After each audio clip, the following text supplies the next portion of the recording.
ሰላም ታናበብ ዘለኹም ወይ ብዛሕኹም ክቡራት ተኸታተልትና እምበኣድከስን ሎሚ ፍልይ ዝበሉ ሓበሬታታት ናባኹም ክነብል ኢና። ሎሚ ዕለት እቲ ንኽልተ ወርሒ ዝኣክል ዝጠፍአ ፊልሞን ቀረፃ እናካየደ ማለት እውን ኣብ መስቀል ዓዲግራት ተራእዩ ዝብል ወረሎ ከምኡ ድማ ቪድዮ እውን ናይ ፊልሞን ማለት እውን ቀረፃ እናካየደ ተባሂሉ ዝተለቐቐ ኣብ ማሕበራዊ ሚድያ እውን እናተዘዋወረ ዝርከበሎ እዚ እንታይ ይመስል ዝብል ናባኹም ነቕርቦ ይኸውን ዝርዝር ሓበሬቱ ብተወሳኺ ድማ ብዕለት 15 ወርሓ 2018 እቲ ዝተጨወየ ቲክቶከር ሎሚ ናብ ስድራ መልእኽቲ ተላኢኽሎም እናተባሃለ እዩ። እዚ ናብ ስድራ ዝተላእኸ መልእኽቲ ኸ እንታይ ይብል ዝብል ሓበሬታ ናባኹም እነብሎ ንኸውን ማለት እዩ። ክቡራት ሰማዕትና እምበኣር ከስ ንዚ ንዝኣመሰሉን ሓበሬታታት ናባኹም ክነብል ኢና። ሓደሽቲ ዝኾንኩም ሳብስክራይብ እናበልኩም ኣባላትና ድማ ላይክ ሼር እናበልኩም መደባትና እስካብ መጨረሻ ሓቢርኩም ነፅንሑም። እምበኣር ከስ ኣብቲ መእተዊ ከም ዝረኣኹሞ ሎሚ ዕለት ፊልሞን ተራእዩ እናተባሃለ ኣብ ማሕበራዊ ሚድያ እናተዘዋወረ ዝወዓለ ሓደ ምስልን ከምኡ ድማ ብቪድዮ ዝተሓገዘ ምስሊ ኣሎ ማለት እዩ። ክቡራት ሰማዕትና እዚ ቪድዮ እዚ ድማ ቀረፃ እናካየደ እናሃለየ እዩ ተሳኢሉ ዘሎ። ነገር ግን ድማ እዚ ቪድዮ እዚ ማለት እውን እቲ ፊልሞን ተባሂሉ ሎሚ ተለቂቑ ዘሎ ቀረፃ እናካየደ ናይ መዓዝ እዩ ኢልና ኣብ ዝጠየቕናሉ መሰረት ድማ ካብቶም ቀረባ ቤተሰብን ኣዕርኽትን ዝረኸብናዮም ፍልይ ዝበለ ሓበሬታ ኣሎ። ፊልሞን ሓብና ካብ ዝጠፍአ ከም ዝፍለጥ ንኣስታት 2 ወርሒ ዘቁፀረ እንትኸውን እዚ ሰብ እዚ እስካብ ዝዓለት እዚኣ ዳሃይ ከም ዘይነበረን ከምኡ ድማ ኣለሻ ፊልሞን ብናይ ሕጊ ኣካላት ስለ ዝተተሓዘ እቶም ቤተሰብን ካብ ኣለሻን ካብ ካልእ ነገራትን ዓሪፎም ከም ዘለው ይንገር እዩ ነይሩ። ፊልሞን ሓውና ከም ዝፍለጥ ባህሉ መኽበራይ ሃይማኖቱ መኽበራይ ዝኾነ ዓሚ ከምዛ ዕለት እዚኣ ኣብ መስቀል ዓዲግራት ቀረፃ እናካየደ ዝወዓለ እንትኸውን እዚ ሰብ እዚ ንስሩሑን ንባህልን ሃይማኖትን ፍልይ ዝበለ ርእይቶ ዘለዎ እንትኸውን ብፍላይ ድማ ንስሩሑ ዝለዓለ ክብርን ፍትወትን ዘለዎ እዩ። ከም ዝፍለጥ ፊልሞን ኣብ ዓዲግራት ተወሊዱ ዝዓበየ እንትኸውን እቲ ዋና ዝንቀሳቀሰሉ ዝነበረ ስራሕ ድማ ኣብ መቐለ እዩ። ኣብ መቐለ ድማ ንኣስታት 5 ዓመት ማለት እውን በቲ ፍልይ ዝኾነ ሞያ ስርሑ ብፊልም ፕሮዳክሽን ይኹን ካሊእ ብካሜራማን እናሰርሐ ከም ዝፀንሐ እውን ዝፍለጥ እዩ። ካብዚ ሓሊፍ ድማ ምሳይ ክኾነኒ እዩ ሓቢርና ንዓቢሉ እቲ ዓርኩ ሓቢሩ እናሰርሐ ዝነበረ ድሓር ድማ ኣብቲ ፊልሞን ዝጠፈሉ እዋን ስለ ዘይነበረ ብጥርጣሬ ከም ዝተሓዘን ከምኡ ድማ ብናይ በዓልቲ ገዛ ጥቋመ ከም ዝተሓዘን እውን ተነጊሩ ነይሩ። እዚ ጥቋመ እዚ ግን እስካብ ዝሓዚ ዕለት ፊልሞን ሓውና ብሂወት ኣሎ ዶ የለን ዝብል እስካብ ዝዓለት እዚኣ ምንም ዝኾነ ሓበሬታ እውን ኣይወፀን። እቶም ጥርጥራት ግን እስካብ ዝዓለት እዚኣ ተኣሲሮም ኣብ ቀይዲ ሕጊ ውዒሎም ጥያቄ እናተጠየቁ ይርከቡ። እዚ ሰብ እዚ ማለት እውን እቲ መዋልዕትን መሳቲትን ዝኾነ ሰብ ካብ ዝተሓዘ ድማ ብዙሓት ካልኦት ጥርጥራት ከም ዝተወሰኹን ከምኡ ድማ ጠቕላላ ልዕሊ 7 ጥርጥራት ብፊልሞን ዝተተሓዙ ኣብ ቀይዲ ሕጊ እናተሓተቱ ይርከቡ። ከም ዝፍለጥ ክቡራት ሰማዕትና እዚ ዓርኩ መሳትሕቱ ግን ክተሓዝ ክኢሉ ዘሎ ቅድሚ ብዝነበረ የፈራርሕን ከምኡ ድማ ሓማቓት ቃላት ይድውርየሉ ስለ ዝነበረ እዩ። በታ ናይ በዓልቲ ገዝኡ ማለት እውን ገነት ዘርኡ ትብል ናይ ፊልሞን በዓልቲ ገዛ ብናታ ጥቋሞ እዩ እዚ ሰብ እዚ ብጥርጣሬ ኣብ ቀይዲ ሕጊ ዝወዓለ። ካልኦት ተወሰኽቲ ሰብ ባጃጅን ከምኡ ድማ ባጃጅ በዓላ እውን ተተሓሒዞም ኣብቲ ሕጊ እስካብ ዝዓለት እዚኣ እናተጠየቁ ከም ዘለው ዝፍለጥ እዩ።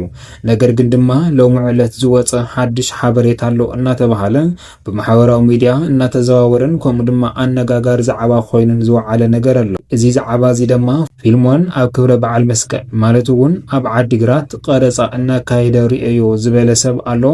እዚ ሰብ እዚ ድማ ፖስት ኢልዎ ንብዙሕ ሰባት ድማ እናተዘራረቡሉን ከምኡ ድማ እናተባዝሐን ይርከብ። ነገር ግን ድማ ናብቶም ቤተሰብን ናብቶም ቀረባ ሰባትን ደዊልና ከም ዘረጋገፅናዮ እንተኮይኑ እቲ ቪድዮ ከም ዝረኣኹሞ ናይ ሕልፍ እምበር ናይ ሕዚ ከም ዘይኮነ ሓድሽ ሓበሬታ በፂሕና ኣሎ። ኣብ ማሕበራዊ ሚድያ ግን ፊልሞን ተረኺቡ ዝብል ሓበሬታታት እውን ኣሎ። ካልኦት ኣብ ዓዲግራት ውዒሉ ዝብሉ ካልኦት ፅሑፋት እውን ኣለዉ። ነገር ግን ድማ እዚ ቪድዮ እዚ ናይ ቀደብ ምዃኑ ክንሕብረልኩም ንፈቱ ማለት እዩ። ክቡራት ሰማዕትና እዚ ሓፂር ቪድዮ ተለቂቑ ዘሎ ቅድሚ ሕዚ ቀረፃ እናካየደ ተቐሪፅዎ ዝነበረ እምበር ናይዚ ዕለት እዚ ከም ዘይኮነ ቤተሰቡ እውን እስካብ ዝሕዚ ሓድሽ ሓበሬታ ዘይረኸቡ ምዃኖም እውን ኣፍሊጦምና ኣለዉ። ነገር ግን ድማ ከመይ ይደኣ ክኸውን መጨረሻኡ ንዝብል ድማ እቶም ናይ ሕጊ ኣካላት ዝውድእዎ እንትኸውን እስካብ ዝዓለት እዚኣ ግን ቤተሰብን ስድራን ካልኦት ፈተውትን እናተጨናነቁ ይርከቡ። ስለዚ ድማ ክቡራት ሰማዕትና ፊልሞን ዘርኢ ምስሊ ተለቂቑ እናተባሃለ ብማሕበራዊ ሚድያ እናተዘዋወረ ዝወዓለ ፅሑፍ ኣሎ። ከምኡ ድማ እቲ ኣብ መእተዊ ዘርእናኩም ቪድዮ እውን ኣሎ።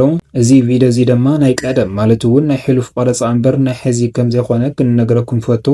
ስለዚ ድማ ዳይ ፊልሞን ሓውና ንምርካብ ናይ ኩላትና እጃም ስለ ዝኾነ እዚ ቪዲዮ እዚ ናብ ኩሉ ሸር እናበልና እዚ ሰብዚ ማለት እውን ፍትሒ ንክረከበሉ እዚ ሰብዚ ፀገሙ ብናይ ሕጊ አካላት ተራእዩ ደሃዩ ንኽርከብ ናይ ኩናትና ሓላፍነት ምዃኑ ክንነግረኩም ፈቱ ማለት እዩ። ክቡራት ሰማዕትና እስካብ ዝዓለት እዚኣ ግን ስድራን በዓልቲ ገዝኡን ቤተሰቡን እናተጨናነቁ ይርከቡ ማለት እዩ። ክቡራት ሰማዕትና ካብዚ ቅጽል አብል ድማ ናብቲ ካልኣይ ሓበሬታና ክነሽግረኩም ከለና ብዕለት 15 ወርሒ 1 2018 እቲ ፍሉጥ ዝኾነ ቲክቶከር ዝተጨወየሉ ሎሚ ናብ ገዛ መልእኽቲ ተላኢኹ እናተባህለ ይዝርከብ። እዚ ናብ ገዛ ዝተለኣኸ መልእኽቲ እንታይ እዩ ዝብል ኢልና ዝርዝር ሓበሬታታትና ከም ዝዳሃሰሶ እንተኾይኑ ነቶም ነዚ ዝጨወዩ ማለት እውን ጥርጥራት ተባሂሎም ዝተሓሰባት እኳ እንተሃለዉ ነገር ግን ድማ ሎሚ ናብ ቤተሰብ ሂወት ወድኹም ሂወት ሓውኹም ክትረኽቦ እንተኾንኩም 3 ሚልዮን ክትሰዱና ኒእኩም እናተባህለ እዩ ዝርከብ ማለት እዩ። ክቡራት ሰማዕትና ብጣዕሚ መገረምን መሕዘንን ዝኾነ ፍጻመታትን ተግባራትን እዩ እንዳተፈጸመ ዘሎ። ሰብ ዓጊትኻ 3 ሚልዮን ልዕሊ ቅርሺ እሞ ድማ ብዙሕ ተግባራትን ፍጻመታት እዩ እንዳተፈጸመ ዘሎ። እዚ ሓውና እዚ ምስ ማንም ሕማቕ ነገራት ርክብ ዘይነበረን ከምኡ ድማ ብጽቡቕ ስራሓቱ እናተሳተፈ ዝነበረ ቅርሺ ይህልዎ እዩ ብዝብል እዩ ተዓጊቱ እንሆ ህዚ ድማ 3 ሚልዮን ተዘይሰዲዱ ብሂወቱ እናወሉ ሂወት የፈራርሕዎ ከም ዘለው ድማ ተገሊጹሎ ማለት እዩ። ክቡራት ሰማዕትና ሓውና አማን ማለት እውን አማን ብዝብል ናይ ቲክቶክ ማሕበራዊ ሚድያ ዝፍለጥ እዚ ድማ ብናይ እያ ተኸስተ ማለት እውን ኣብ እንዳዘራ ብሩኽ ዝሰርሕ ብናቱ ድምፂ ብምስሳል ዝተፈላለዩ ዛዕባታትን ኣምሃርቲ ዝበሎም ነገራትን ሒዙ ብምምፃእ ንዝተፈላለየ ሕብረተሰብ የምህርን የዘናግዕን ከም ዝነበረ ዝፍለጥ እዩ። ኮታስ እዚ ሰብዚ ምስ ናይ ፖለቲካ ይኹን ምስ ዝተፈላለዩ ሕማቕ ስራሕቲ ምንም ዘተሓሓዘ ዘይነበረን ካብዚ መፅኡ ዘይበሃሉ እዮም ዓጊቶሞ ዘለዉ ማለት እዩ። ክቡራት ሰማዕትና ኣብ ሓፂር ግዜ ፎቶውትን ተኸታተልትን ኣጥርዩ ልዕሊ 145,000 ፎሎወር ሒዙ ነዚ ድማ 150,000 ንምብፃሕ ቻለንጅ ጀሚሩ ከም ዝነበረ ዝፍለጥ እዩ። እዚ ቻለንጅ እዚ ንምጅማር ላዕሊ ታሕትን እንዳበለልና ሃለ እምበር ገስ እዚ ሰብዚ ብዚ መፀ ዘይትበሃል ተጨውዩ እንሆ እዚ ድማ ብሂወቱ ምስ ቅርሺ እናወዳደሩ የፈራርሕዎም ኣለው እቶም ቤተሰብ ድማ ተዳናጊጾም እዚ መልእኽቲ እዚ ምስ መጾም ላም ናይ ሕጊ አካላት ከይዶም እዮም ከጻሪ ጀሚሮም እቶም ናይ ሕጊ አካላት ድማ በዓልና ሒዝና ያለና ኢሎም እዮም ሎሚ እውን ሰዲዶሞም ዘለው ማለት እዩ። ክቡራት ሰማዕትና እምበር ከስ ብሓፈሻ ኣብ ትግራይ እናተፈጸመ ዘሎ ተግባራትን ፍጻመታትን መሕዘንን ከምኡ ድማ ኣገረሚ ዝኾኑ ትንግርታት እዮም እናተገበሩ ዝርከቡ እዚ ሕማቕ ሳሚዕን ተግባራትን ድማ በዓልና ኢና ክንቅንሶ ንኽእል ማለት እዩ። ክቡራት ሰማዕትና እዚ ድማ ዝተሰርሐ ቪድዮ ሓጋዚ ዝኾነ ቪድዮ ናብ ኩሉ ሸር እናበልና እዞም ሕማቓት ተግባራት እዚኦም ድማ ንኽቕጠው ሕማቕ ዝረኣናዮ ድማ ከነቃልዕ ኣለና ማለት እዩ። ክቡራት ሰማዕትና እምበር ከስን ሎሚ ዝሓዝናዮም ዝርዝር ሓበሬታታትና እዚኦም ይመስሉ ነይሮም። ምስ ዝቕፅል መደባትና ሰላምታይ ንዓኹም።